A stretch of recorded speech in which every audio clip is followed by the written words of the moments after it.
Tangis haru ibu bocah SD minta ditemani polisi ambil raport kini dapat beasiswa dan dibuatkan usaha.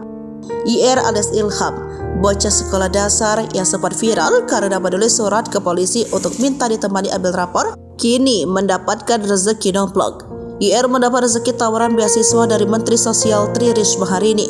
Tawaran itu diberikan Tri Risma hari ini saat mendatangi rumah IR di Kampung Cihanjuang, Desa Pananjung, Kecamatan Cangkuang, Kabupaten Bandung, Rabu 3 Juli 2024. Risma juga memberikan bantuan mulai dari perlengkapan sekolah, makanan, hingga mainan.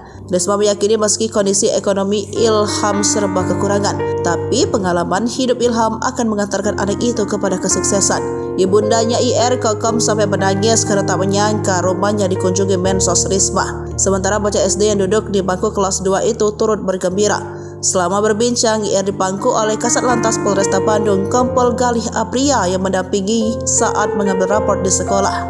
Kokom ibunda IR alias Ilham tak kuasa membendung tangis harunya setelah mendapat rezeki bantuan dari Mensos Risma. Menurut Kokom, memang anaknya ini bercita-cita jadi polisi sehingga ingin ditemani oleh polisi saat pengambilan raport.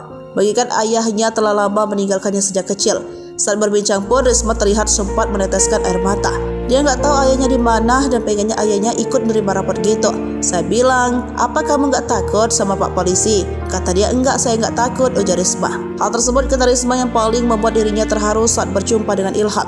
Maka Risma mengaku pihaknya menggunakan kepolisian dan guru yang mengantar surat Ilham untuk saya berikan penghargaan. Saya juga ajak Ilham ke Jakarta dan insya Allah saya akan bantu untuk menyiapkan beasiswa, kata dia. Risma mengatakan untuk ibunya sudah menjadi paket Kemensos Assessment. Pihaknya ingin orang tua Ilham punya tambahan pendapatan.